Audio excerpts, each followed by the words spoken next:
Semua suku bangsa di dunia mengenal yang ilahi, yang menjadi sumber segala yang ada. Demikian pula suku-suku bangsa yang ada di sekitar Laut Tengah. Mereka menyebutnya dengan Il, yang dapat berarti yang kuat. Jauh sebelum Israel lahir, Il inilah yang disembah oleh bangsa-bangsa di Kanaan. Tidak dapat dipungkiri, Il ini disembah bersama dewa-dewi lain. Tapi kemudian, Il ini diakui sebagai bapak para ilah. Orang Kanaan dan orang Ibrani kemudian menyebutnya El. Ada satu teks, Dewa Baal meminta izin untuk mendirikan rumah bagi El. Orang Ibrani menghayati El sebagai pencipta langit dan bumi. Mereka tidak menolak nama yang berasal dari Kanaan itu, tetapi memberikannya pemahaman yang baru sebagai pencipta langit dan bumi. Tidak tanggung-tanggung, nama El kemudian melekat pada nama bangsa Ibrani. Menurut Kejadian pasal 32, awalnya nenek moyang 12 suku bangsa Ibrani ini dikenal dengan nama Yakub. Yakub saat itu dalam perjalanan pulang ke tanah Kanaan setelah melarikan diri dari abangnya Esau. Suatu malam Yakub bergulat dengan seseorang yang tak dikenal di seberang sungai Yabok sampai fajar menyingsing. Ketika orang itu akan pergi, Yakub tidak membiarkannya sebelum orang yang misterius itu memberkatinya. Akhirnya orang itu mengganti nama Yakub menjadi Israel. Kata El dalam nama baru itu adalah El yang sama disembah oleh bangsa di tanah Kanaan. Dan Israel berarti orang yang bergumul dengan El. Sejak saat itu, nama El menjadi nama yang menunjukkan jati diri baru sebagai El Israel. Jadi ada sebuah proses pemaknaan baru terhadap El. Suku-suku Ibrani tidak serta-merta menolak sesembahan orang Kanaan, mereka justru merangkulnya dan memberi makna yang baru. Inilah yang menjadi nama-nama yang kita kenal sebagai El Shaddai atau El yang Maha Kuasa dan El Olam atau El yang Maha Kekal. Proses seperti ini juga teramati di dunia Semitik lainnya. Ismail misalnya adalah nenek moyang bangsa Arab. Dalam kitab Ibrani, nama Ismail sesungguhnya berarti El yang mendengar, yaitu mendengarkan doa ibunya Hagar. Il atau El yang sama itulah yang di dalam lingkungan berbahasa Arab dikenal dengan sebutan ilah. Pola yang sama berlaku juga bagi kita sampai sekarang. Setiap kali firman Tuhan masuk dalam lingkungan budaya baru, ada proses penyerapan dan pemaknaan baru terhadap nama-nama yang telah dikenal. Dalam kitab Ibrani, pencipta langit dan bumi itu dikenal sebagai Eloah dan Elohim. Keduanya berakar dari El. Sebagai contoh, Kejadian pasal 1 ayat 1 dalam bahasa Ibrani yang berbunyi, Bereshit bara Elohim et ha-shemaim ve'et haaretz. Ketika nat seperti ini sampai ke tanah Arab, padanan yang setara adalah juga istilah Arab yang berakar dari kata El atau Il.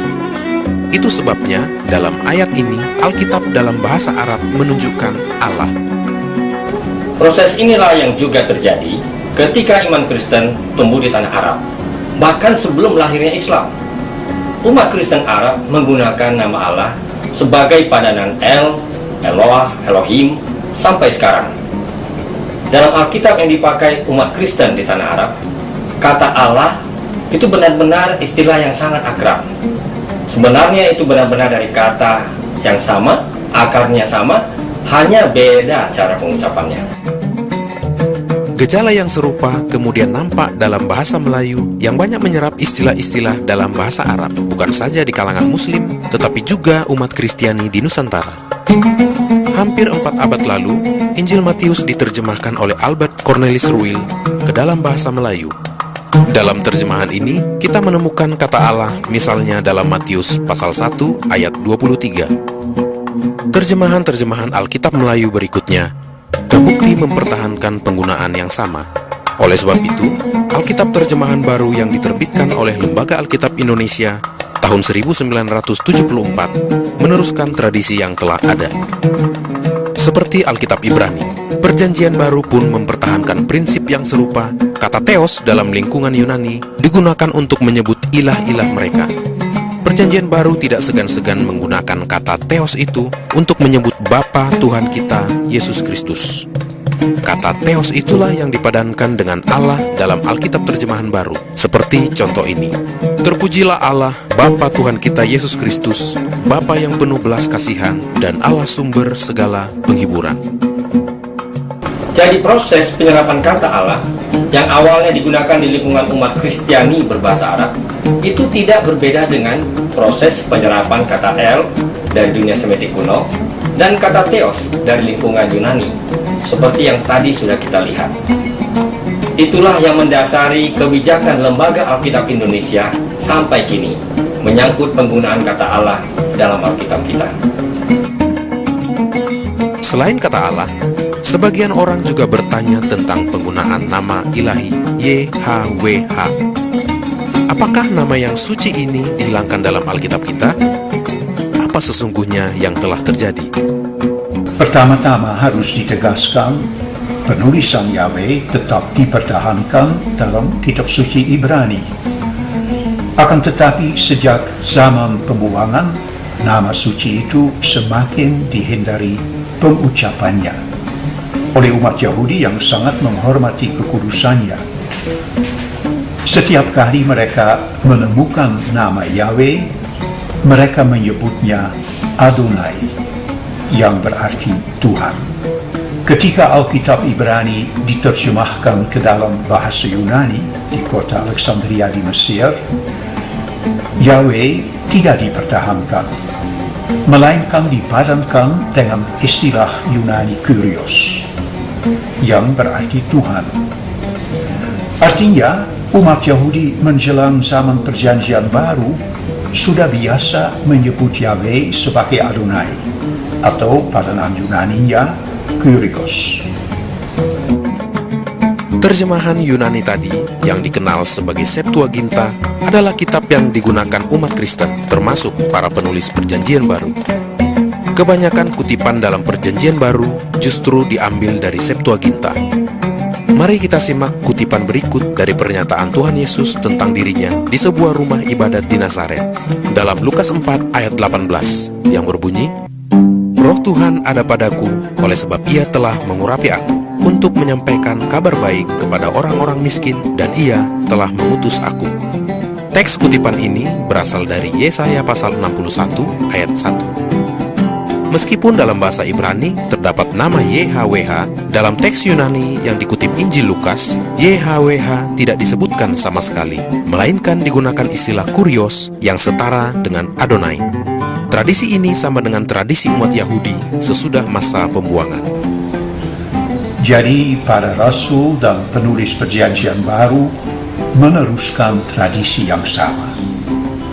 Nama Yahweh tidak disalin secara harafiah, melainkan dalam bahasa Yunani ditulis dan diucapkan sebagai Kyrios, padanan dari Adonai. Sebagai contoh, kita dapat melihat suatu kutipan Paulus dari kitab Nubuat Yoel. Dalam Roma 10:13 dikatakan, "Barang siapa yang berseru dalam nama Tuhan akan diselamatkan." Kalimat itu dikutip dari Yoel bab 2 ayat 32. Meskipun dalam teks Ibrani ditulis nama Yahweh, kita lihat dalam kutipan Paulus yang berbahasa Yunani, nama itu disalin menurut pelafalannya sebagai Adonai, menjadi Kyrios. Jadi pola inilah yang diikuti oleh terjemahan-terjemahan Alkitab dalam bahasa modern, misalnya dalam bahasa Inggris, bahasa Jerman, bahasa Belanda, bahasa Prancis, bahasa Itali. Singkatnya, Lembaga Alkitab Indonesia mengikuti teladan para rasul dan para penulis Perjanjian Baru menyangkut pengucapan YHWH. Itulah sebabnya dalam Alkitab Terjemahan Baru, YHWH tidak dipertahankan penulisannya, tetapi disalin pengucapannya dengan kata Tuhan yang ditulis dengan huruf besar semua. Kebijakan Lembaga Alkitab Indonesia mengenai padanan untuk nama-nama ilahi tidak diambil secara simplistis. Berbagai aspek harus dipertimbangkan dengan matang, antara lain teks sumber naskah Ibrani dan Aram untuk Perjanjian Lama, naskah Yunani untuk Perjanjian Baru dan tafsirannya. Yang kedua, tradisi umat Tuhan dalam Perjanjian Lama dan Perjanjian Baru. Yang ketiga, sejarah pemakaian nama-nama ilahi dalam penerjemahan Alkitab ke dalam berbagai bahasa dan budaya dari zaman ke zaman. Yang keempat, kebijakan yang diikuti tim-tim penerjemahan Alkitab di seluruh dunia, khususnya yang bergabung dalam persekutuan lembaga-lembaga Alkitab sedunia atau United Bible Societies. Dan yang terakhir, kesepakatan yang diambil bersama-sama dengan gereja-gereja dari berbagai denominasi, baik Katolik maupun Protestan, yang menggunakan Alkitab terbitan Lembaga Alkitab Indonesia hingga saat ini. Sebelum penerbitan Alkitab terjemahan baru, misalnya, telah dilakukan terlebih dahulu konsultasi pada tahun 1968 di Cipayung yang dihadiri para pimpinan dan utusan gereja-gereja. Konsultasi seperti ini bertujuan untuk menguji terjemahan yang dihasilkan dan menampung usul-usul bagi penyempurnaannya. Lembaga Alkitab Indonesia tidak pernah berpretensi seolah-olah terjemahannya sudah sempurna dan tidak perlu diperbaiki lagi. Akan tetapi, mengingat proses panjang dan berhati-hati yang ditempuh dalam menerbitkan Alkitab, tuntutan beberapa kelompok yang ingin menyingkirkan atau memulihkan nama tertentu tidak dapat dituruti begitu saja. Dalam semua proses pengambilan keputusan menyangkut terjemahan Alkitab, harus dipertimbangkan dengan seksama dampak suatu terjemahan bagi persekutuan, kesaksian, dan pelayanan umat Tuhan bersama-sama, khususnya di tanah air kita.